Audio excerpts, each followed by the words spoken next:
none ngwino ubane natwe mu izina rya Yesu Kristo. Amen. Haleluya. Ndabashuje mu izina rya Yesu. Amahoro y'Imana nawe muri mwe. Ndagira ngo tudatinze dusome ijambo ry'Imana. Dusoma hano muri Zekariya igice cya 4. Turasoma n'umurongo waho wa gatandatu n'uwa 7. Hanyuma ku bashyitsi batanzi nitwa Pastor Imana Charles.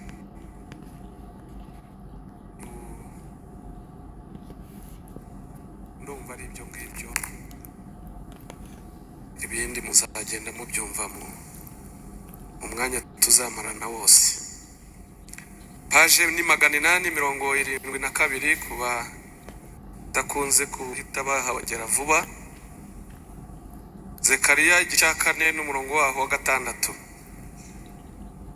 Haravuga ngo aramusubiza ati ijambo Uwiteka atumye kuri Zerubabeli ngiri ati si kubw'amaboko kandi si kubw'imbaraga ahubwo ni kubw'umwuka wanjye niko Uwiteka Nyiringabo avuga. Wa musozi munini we wiyita iki imbere ya Zerubabeli? Uzaba ikibaya, azazana n'ibuye risumba yandi, barangurure bati nirihabwe umugisha, nirihabwe umugisha. N'aya magambo tuzaganira iki cyumweru, uyu munsi, ejo, kuwa 4 no kuwa 5. Nahaye intego ivuga ngo imbaraga z'umwuka wera zifite ubushobozi bwo gukuraho imisozi yose iri imbere yacu. Imbaraga z'umwuka wera zifite ubushobozi bwo gukuraho imisozi yose iri imbere yacu. Iryo jambo tuzaganiraho, hanyuma nzababwira iyo misozi.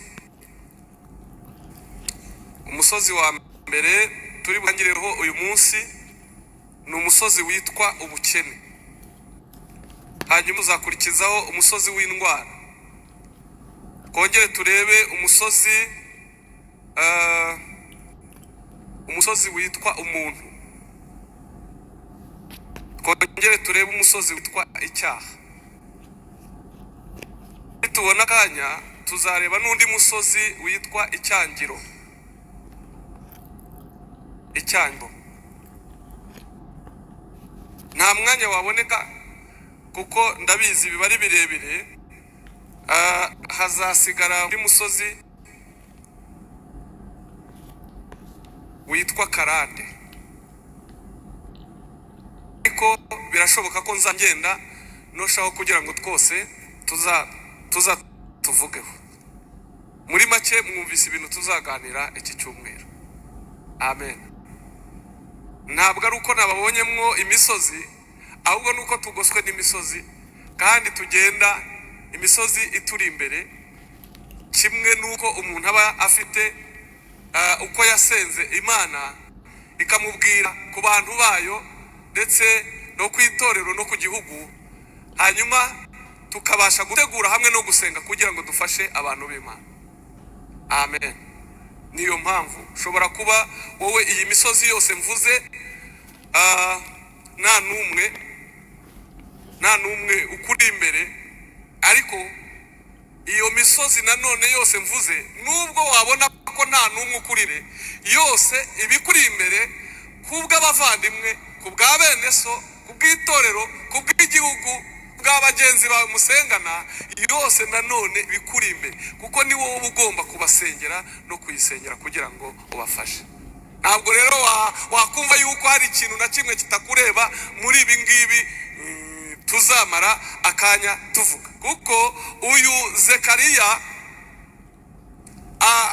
ahanura ubuhanuzi yarari kumwe na Hagari mu mwaka wa 520 imbere ya Kristo.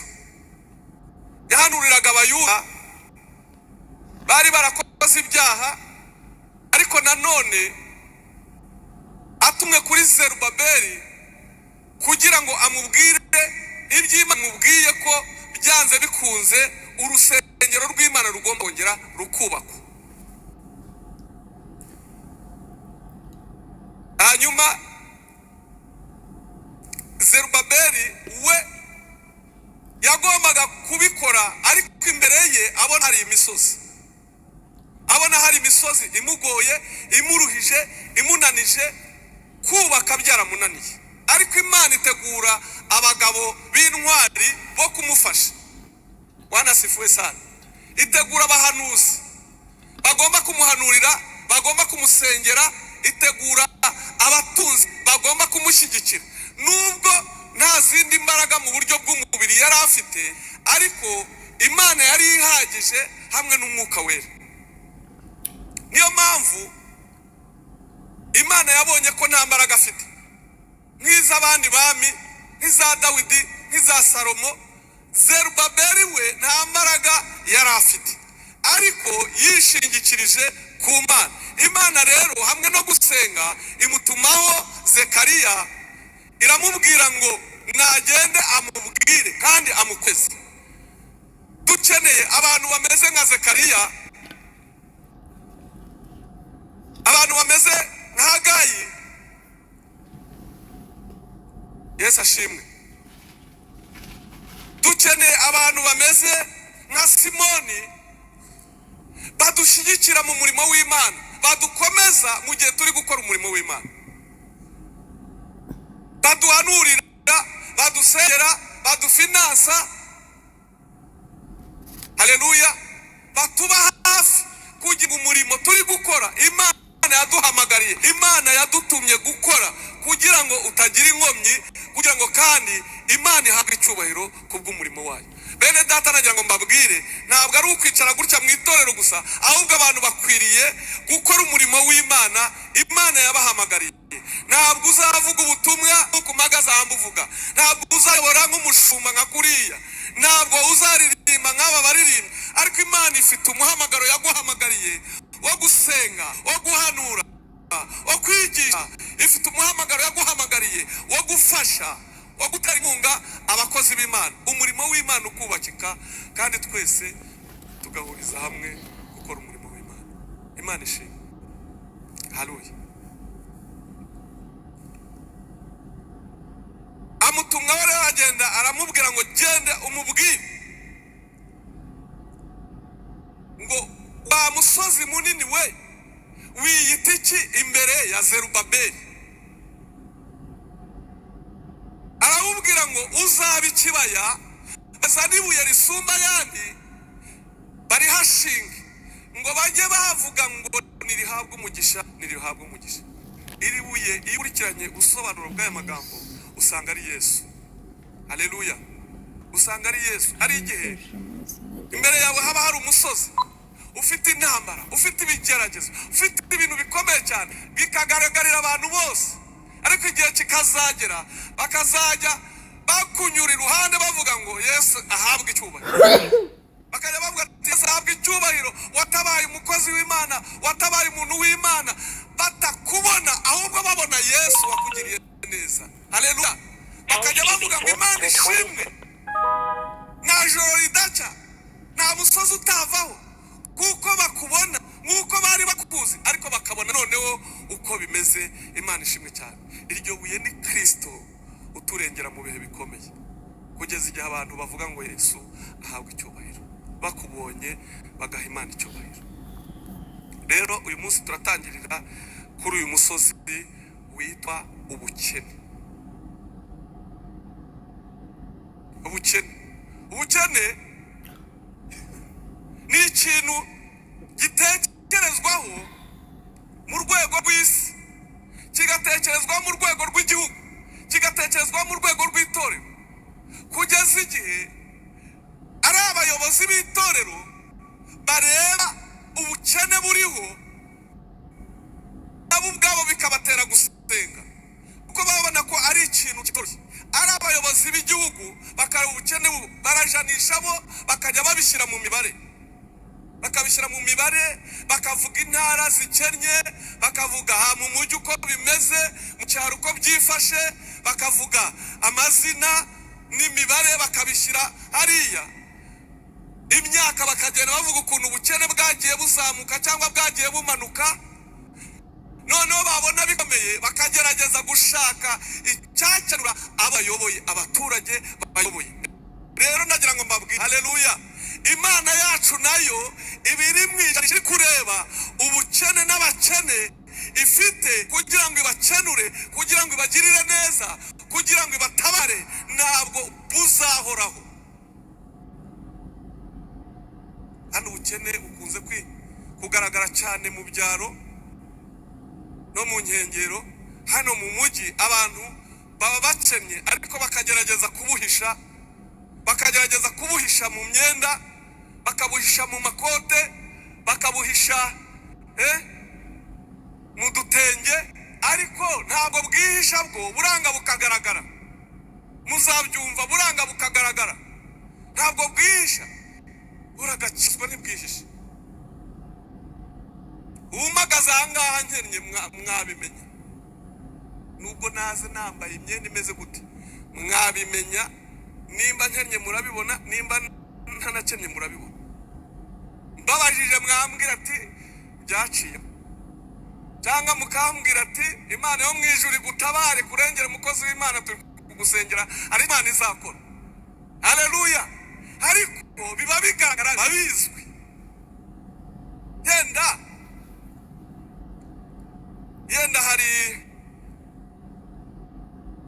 hari ubukene bugenda bugira intambwe. Mu Rwanda ho bari barabihaye n'amazina, sinzi nimba ayo mazina agikoreshwa, sindi bukoreshe, ntaza kuvuga ibintu byaba byaraciwe, ariko bagendaga bavuga amazina y'abakene uko agenda ibyiciro uko bigenda bikurikirana. Rero byatangiriye mu bihe bya mituweli. Kavuga ati hari umuntu uri hasi cyane, we azajya atangirwa mituweli ageze ku rwego adashobora kubona 2,000 cyangwa 1,000 cya mituweli. We azajya ajya mu isibo, ajya mu mudugudu bamwandike, agaragaza ibimenyetso yuko yujuje ibyangombwa ko ari umukene. Uwo nguwo bakamurihira mituweli. N'ubu ngubu ugira ngo birakorwa. Hagakurikiraho undi nawe w'umukene, ariko nawe bakamuha icyiciro cyo hasi ariko cy'amafaranga make. Hagakurikiraho undi kugeza igihe noneho hajyaho n'abakire b'inganda, nabo bakamuha amafaranga bagomba gutanga. Ibyo byiciro rero bakagenda babiha amazina. Mituweli yaje hari ahantu ngewe maze kugera, Imana ishimwe. Ariko iyo ijya kuza muri za 85 muri za 90, nari gushiduka nibonye hajya bavuga ibyiciro. Nibonye mu cyiciro cy'abatindinya kujya cyangwa cy'abahanye. Ariko Imana ishimwe, haleluya, ntabwo nibonyemo. Imana yari yarantabaye, Imana ishimwe. Ariko mfite inararibonye, mfite ubuhamya, mfite ishimwe. Rero ubukene ibitera, reka maze mbabwire ibintu bitera ubukene. Nimva bikeya nawe uziyongerereho ibindi, ariko sina ngombwa ngo ubimenye, ariko ukwiriye no kumenya kuko nanone ni ikinyuranyo cy'ibitera ubukire. Icyambere gitera ubukene ni kavukire mbi, cyangwa se ni nacyo kizamo akarande nababwiye. Ugashiduka ubona uvukiye mu muryango ukennye, utagira na tuwarete, utagira n'inzu, utagira isambu, n'isambu waba uyifite ikabitera. Ugashiduka uvukira aho hantu utarabihisemo, utarabihaswe ngo uhavukire ku ngufu ugashiduka uhavukira. Nkuko nagiye kubona nkabona mvukiye iwacu, mvuka muri Nyarugenge mu Gikongo, navutse muri 68, mbona mvuka inka zarashize, mvuka turi mu nzu y'ibyatsi, turya ibyatsi, twisasira ibyatsi, twiyorosa ibyatsi, twambara ibyatsi, mvuka bimeze gutyo. Ariko nyine turabyihanganira, n'umutaka twitwikiraga wabaga ari ibyatsi bitwaga isinde. Mvuka ari uko bimeze, ariko nyine sinagira ubwenge bwo natangiye kubitekereza maze kuba umusore ngize mu myaka 15, nibwo bambwiraga ngo ninjye kuvoma umujinya ukanyica. Kambwira ati jya kuvoma, ndavuga nkagenda ariko nitonganya kuko ngiye nabwiriwe, ngiye naburaye. Twaba twanariye tukaba twariye ibyatsi by'amateke, amateke yitwa ibyatsi byitwa makoro. Hari igihe babaga baragerageje bakabyanika, cyangwa se noneho tukabirya ari bibisi, bikagukarata kumanuka no mu bura no mu gifu kurenda bigera muri leta. Aho byanyuze hose hakagukarata hakakurya. Urumva rero icyo ni ikintu umuntu aba yaranyuzemo, byagira ngo barasimburanye bagakura cya kigururu baciyeho bya bibabi nacyo bakagiteka. Cyo rero cyakarataga nk'urusenda ruvanze.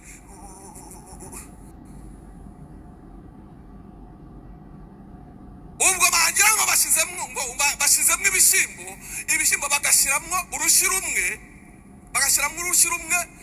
mu bishishwa byinshi by'ikora. Ngewe ndi kubibona, ndi kubyemera. Iyo bivuze mera nk'umuntu ushobora no kuhahamurwa nk'aho bigihari. Urumva byabaga bimeze gutyo. Iriya ntara y'iwacu muri za 85 za 80 gutyo, twari tugeze mu rwego rwo gufashwa mu rwego rw'isi. Ndibuka ko hari intara yo mu Budage yitwa Renami Paratina yiyemeje gufasha iriya ntara kugira ngo twemere kujya kwiga, tukajya kwiga umuntu yijyaniye igikombe, yijyaniye isahane, yijyaniye ikiyiko, tubitwaye mu gafuka k'ibyatsi, kugira ngo abana bige. Iyo ntara mu Budage niyo yafashije abantu bo ku Gikongoro kwiga. Nubona umuntu wo ku Gikongoro ukabona yageze mu rwego rwo hejuru, uzajya umubwira ati shima Imana, Imana yatabaye intara yanyu. Muyikomere mu mashyi.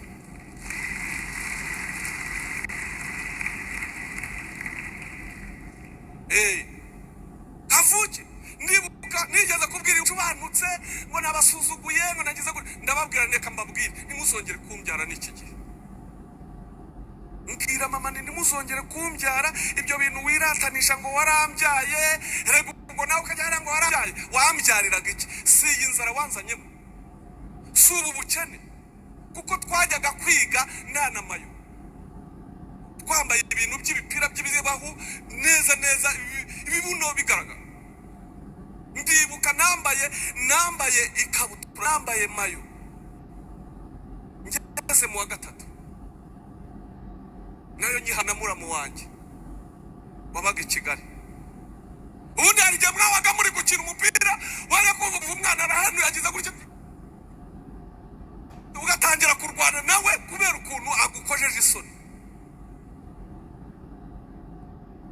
None abari iki gihe bamwe bari kugenda n'inkweto, bari kugenda n'amakaruvati, bameze neza n'imikandara. Ariko twebwe niyo wabaga umaze kubona agakabutura washyiragaho ikirere cyangwa umweko, niwo wapfundikaga kugira ngo bitaza kugwa, kubera ko inzara yabaga yakwishe. Ni umusozi rero, ni umusozi mubi, ariko Imana umwuka wera ajya kuraho. Muyahe Imana. ndababwira ariko iyo muvuga ngo mwarambyaye, iyo mureka nkavukira kwa Mikayire nabakire twari duturanye, bari bafite umwana ukora hariya muri Majerwa ariko ntabure ku kwezi akabazanira ibirayi, akabazanira umuceri, akabazanira ibishyimbo, akabazanira amajyane, akabazanira amata kugira ngo nyanyweho, kugira ngo mbiryeho. Nirirwaga nasi, nkirirwa mvoma, nkirirwa mbabagara ibishyimbo, mbese kugira ngo baze kuma isahane byibuze nyikombe cyangwa agakombe ndanguzeho agacyayi, nanjye njye kuri icyo dayi nirirwaga mbakorera, mbubaha, mbiha mama, mbese mbita amazina narayavanye kuri mama nyajyana kuri abo bakire, aribo ba mama, aribo ba papa, mbese mama mutuka ngo nazongera kumbyara. Rero ni umusozi mubi, niyo mpamvu Imana uyu musozi ni Imana warayibabashe. Ndi gusoma nabonye uyu musozi aho Bibiliya ivuga ngo nimurenganya abakene banjye. Abakene Imana yabagize abayo, yaravuze ati n'abakene banjye nimubarenganya nanjye nzabarenganya. Kugeza igihe Yesu avuga yuko nawe ari umukene kw'abo bakene, aravuga ngo uzabagaburira, uzabambika, uzabaha icyo kunywa, uzabaha icyo kurya, uzabaha aho kuba, aravuga ngo ni jyewe azaba bikoreye. Ngo niyo mpamvu shize wishuka ubw'abo bantu bazita ku bakene.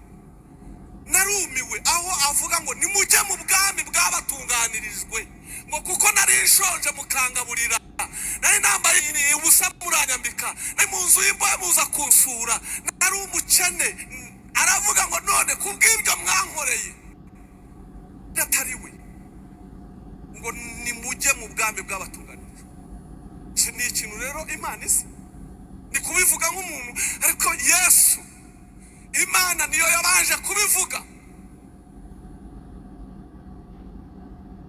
Rero ndagira ngo mbabwire mukwiriye kugera ku rwego, mugiye ku rwego mukira, ariko mugakirana n'abakene nabo bakagera ku rwego rwanyu. Ukaba ufite umuntu ukugeze hano mu Rubavu umaze kuhajya kubera ko ari kurya ku bwawe, ariko kwambara ku bwawe, ari kwiga ubwawe, akaba kugeza ahangaha nawe ugeze mu gashorishori, ariko byibuze akajya agenda avuga ati mfite umuterankunga, mfite umuvandimwe, mfite umubyeyi, mfite inshuti yanzamuye ingejeje ahangaha.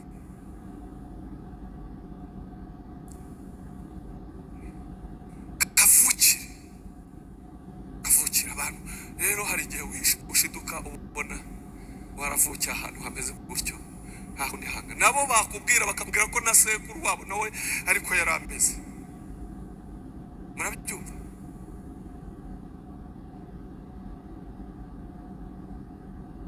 Icya kabiri kiza n'ubukene n'ibyaha.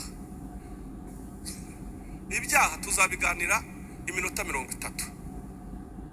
Icyaha tuzakiganira cyo kwacyo, singi ndi bugitindeho. Cyo nagihariye umwanya wacyo. Nakivuga ejo bundi aho nzumva biziye, nzakivuga muzumva ubugome bwacyo. Abantu benshi bakennye, benshi bakennye n'ababitewe n'ibyaha. Ntabwo ari bose,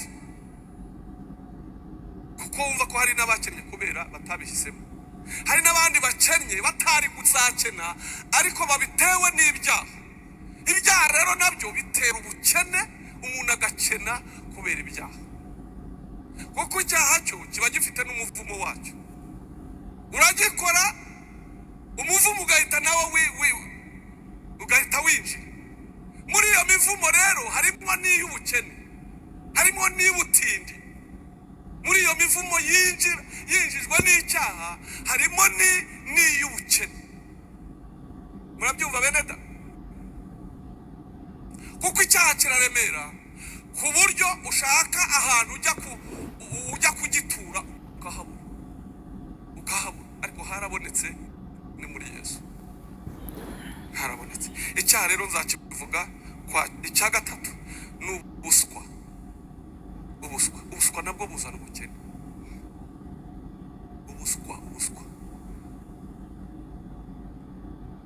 ubuswa umuntu avukana, hakaba n'ubuswa umuntu akura mu kutiga mu mashuri asanzwe, hakaba n'umuntu wiga ariko ibyaha bikamwanduza ubuswa nk'uko byanyanduje ubuswa.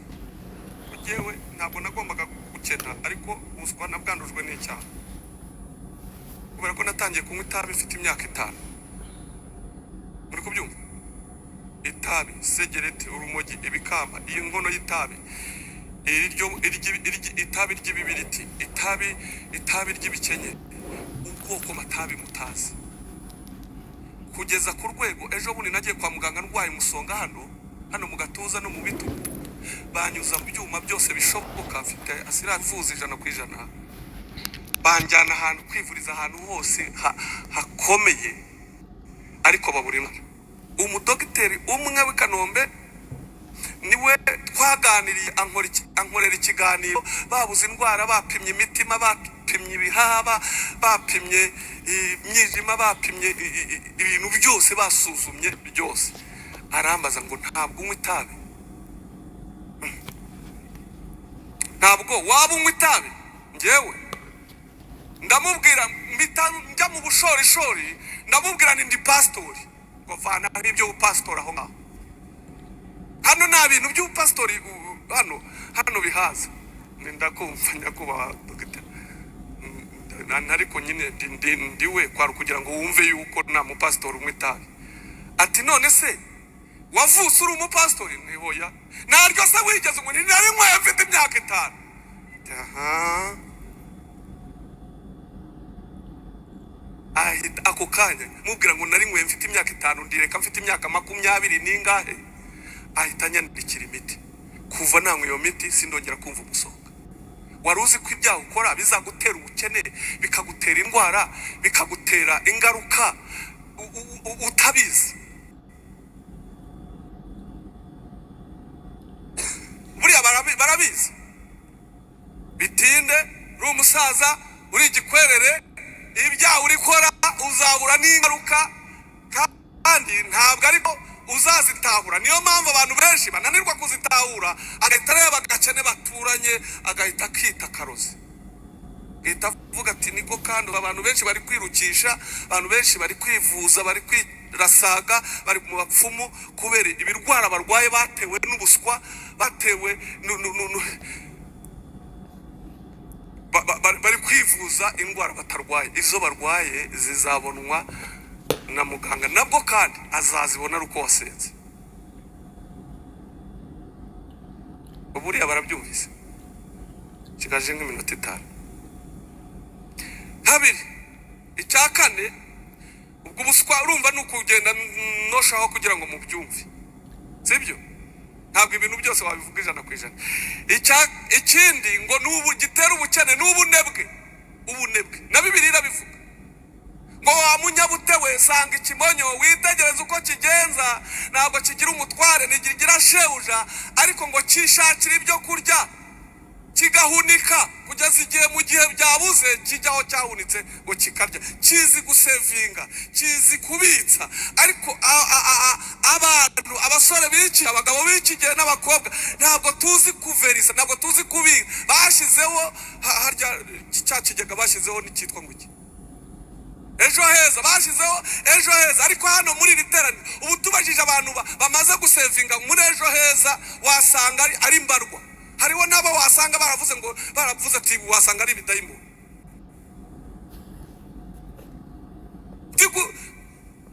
Ngewe nanjye ngiyemo mu mezi 3 ashize, ntabwo nahise njyamo. Nitwaje ko mfite konte za banke, ko mfite indi siranse, ko mfite ibindi, nitwaza ibyo ngibyo. Ariko maze kwiga iri jambo nahise ntangira kubitsa. Muri kubyumva ko mubaye nk'abatuza, ubwo ntiwasanga mutarimo.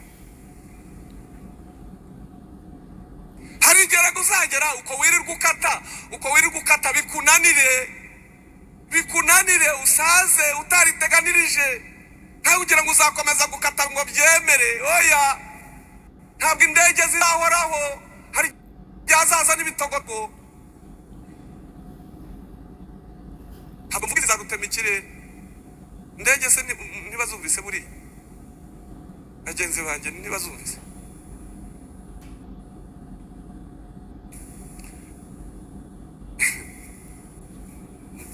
nabasengera mu humure mugire ngo ngende mu babarwaye ko ndege nta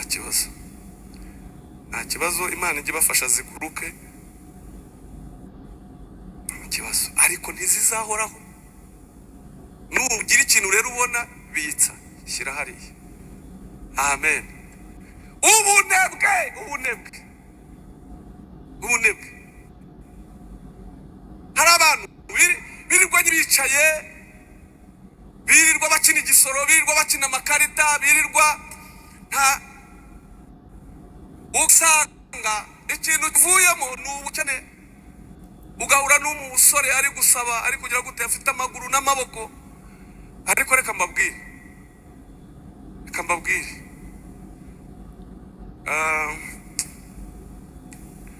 ndi pastori, ariko urwego numva ngiye kugeraho ruri hejuru, kuko narangije kurwiga, shigaje kurushyira mu bikorwa, ariko n'ubundi nta n'icyo narimbaye. Ariko ntabwo ejo kuwa gatandatu nagiye Nyabugogo saa 12 nari ngezeyo, ndeba ukuntu barangura watermelon, ndeba ukuntu barangura inyanya, ndeba ukuntu barangura imyembe, ndeba ibintu ukuntu bikora, kandi mpura nawo nkawugura 3 kandi bawuranguye 1000. sha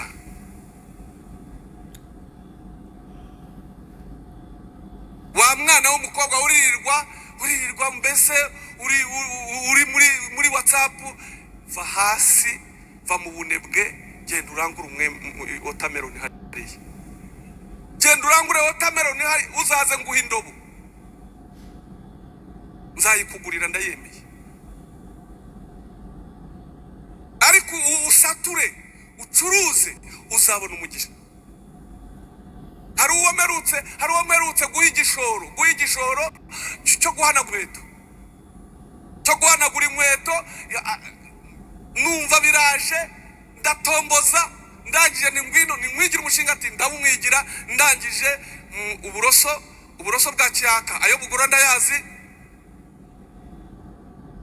siraje ayigura ndayazi, ndamubwira nti ndakugurira uburoso bungahe, nkugure na siraje, uzirwane ushaka agakombe kashizemo amavuta cyangwa igitebe n'ikibuye, wirwane ushaka igishara n'igitambaro, hanyuma hasigaye uzareba aho wicara hariya uhanagura inkweto, bizakunanira. Simpanaguza kuri 500, uzambwira gukorera nzajya ari jewe guha umutahe wo guhanaguza. Yaramagaye, nukuri yaramamagaye ejo bundi, arampamagara ati wa mutahe wampaye, urwego ngezeho nzaza kugushimira. Ubwo uvanye ubunebwe mu mutima wa n'umutwe wawe, ugakora, uzagera ku mugisha. N'ibindi nta mwanya uhari.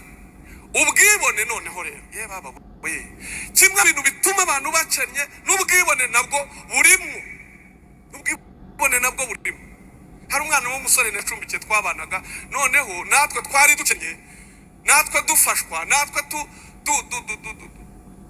dusayidirwa, ariko ncumbikira n'abandi bakene. Noneho umuntu 25 by'ibirayi abidepoza hariya kuri sejemu, ndamubwira ni rero fata ibi birayi ubijyane mu rugo, twabaga hirya kuri Mera. Arangije aravuga ati none ko ndeba wizito uhisubiha kwikorera, ati nagafuka kose mva ngende kandi ari bubiryeho, nagafuka siki. Namubwira ndi okay, ni nabibonye ikibazo ufite byihorere, nta kibazo, nireka nzenda reba ukuntu bigerayo. Arebye hirya ndabiterura, abona ndi kurenga nirukanka, bigejeje. Ubwibone nabwo ni ikibazo. Nigeze kujya kuvuga ubutumwa muri Giti Ibyumba, aho bita muri Rwamiko, hari muri za 2. Ngezeyo ndavuga ubutumwa ndangije ntibampa n'atanu iminsi 2. Ndataha kuko mu isezerano rya kera nta by'amatike. Ndataha ntaha n'amaguru. Nari mfite udufaranga 2,000 nari nashize muri barya inshuti kuko bwari buke haba kuri bonane. Ngo byibuze tuzagure utuboga n'agafu natwe kuri bonane tugira icyo turya. Ariko ndi mu nzira ndi kugenda niko nsorejeho. Ndi mu nzira ndi kugenda umukecuru umwuka wera ngo aramusanga ku musozi ndi kumanuka hariya ku musozi ku Rwesero. Arambwira ati numvise ijwi ry'Imana rimbwira ngo nguhe ibirayi unkirira abantu. Nari nambaye agakote nashyingiranywe n'agashati mfite n'agasakoshi. Ati ngwira rero tujyane mu rugo. Turajyana ndicara. Ntabyo yari afite mu rugo yagiye kubikura mu murima. Ndabitegereza saa 12 nibwo yararangije kubikura kandi ngomba gutaha i Kigali kandi ari kuri bona. Arangije ashira mu gafuka kama nambaye ikote na karuvati. Arangije aravuga ati nshirira abana. Nibuka ko navuye mu rugo nta n'atanu nasizeyo. Ndavuga nti rero ngomba kubijyana. Bikubita umutwe ndamanuka na Rwesero yose n'umuhanda wose no kuri kaburimbo. Ngeze kuri kaburimbo nategereje imodoka kugeza saa 4 ndayibura. Ndara mu ishyamba aho ngaho baturikije umwaka ndi mu ishyamba n'agafuka k'ibirayi. Ariko mu gitondo ngeze mu rugo sanga umwuka wera yasanze umukozi w'Imana wasenderaga hariya mu Kiyovu witwa Mugisha avuye i Burundi azanye umufuka. Ngo umwuka aramubwira ngo mushyire ibirayi, mushyire ubufu, mushyire amata, mushyire n'amakara. Sanga yapakiye imodoka, mufuka w'amakara wa Tanzania, igikombe cyanido kinini, mufuka w'ibirayi, mufuka w'ubufu n'amafaranga 20,000. Nsanga yabigejeje mu rugo. Nta telefone nari mfite na madamu nayo yari afite. Sanga batetse inyama ziri gutogota, ubushaza buri bese ibintu n'agafuka ku mutwe nanjye nkazanye. Ariko kuko Imana yari yabonye ko umudayimoni w'ubwibone namwishe nayishyira mu imbaraga zayo, twamaze natwe ukwezi turya utwo mbonye nkatubitsa dushima Imana. Kuri bonane rero nije wigishije. Kuri bonane nije wigishije. Iyo bonane Imana yanjye isi yari yashize. Ni nasomye ijambo sinzaryibagirwa. Nasomye ijambo rivuga ngo Imana amazi agakama yayatanga kubika isi. Nigishije ijambo rivuga ngo isi yashize. Atase sharire isi yamazwe n'iki yubitswe n'iki kugeza igihe bategereje bumve ikintu mfite cyatumye umukeni yariye ahimbaza Imana. Niyo yambaye ahimbaza Imana. Niyo abonye tike ahimbaza Imana. Kandi nabi biravuga ngo nimubone ibyo kurya n'ibyo kunywa n'imyambaro ibakwiriye munyurwe nabyo ejo sahanyu mujye mushima Imana. Ubwibone rero ni kimwe mu bintu bituma abantu bakene. Vana ubwibone mu mutima wawe. Kuko biravuga ngo umuntu nadatunga abo umuryango we cyangwa abo mu rugo rwe ngo ababaye mubi hanyuma y'utizera cyangwa ngo abaye mubi ababaye umupagani hanyuma y'utizera kandi ngo ababaye ngo yihakanye ibyizerwa. Uzasoma urwandiko rwa Timoteyo igice cya 5:8 rwa mbere. Ayo magambo uzayahasanga. Narayasomye navuga nti sirashize ndapfuye byanjye birarangiye. Tuzakomeza ejo iri jambo nibwo nzarirangiza. Ntabwo narirangiza nari nkiri ni nka introduction. Uburiya ejo nzarirangiza kuko rifite utuntu 5 uzababwira. Nabyumvise utuntu 5 amatangazo twitwa amatangazo.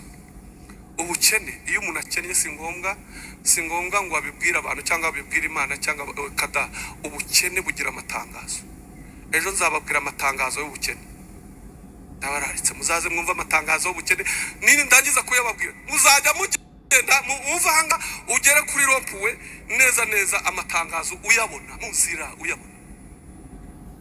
Nzababwira amatangazo. Rega je nabanye n'amatangazo y'ubukene ndayazi.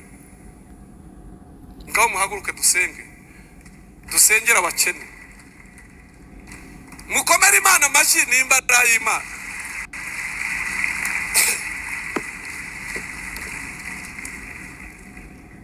Nyagasani Mana yacu, mu izina rya Yesu Kristo turasenze kugira ngo ababuraye, ababwiriwe, abambaye ubusa, babuze aho kuba, babuze menerivare, ubagirire neza, ubarebe neza, ugire icyo ukora, ubaremere igitangaza mu izina rya Yesu Kristo. Amen. Tugira ngo dusenge Imana kandi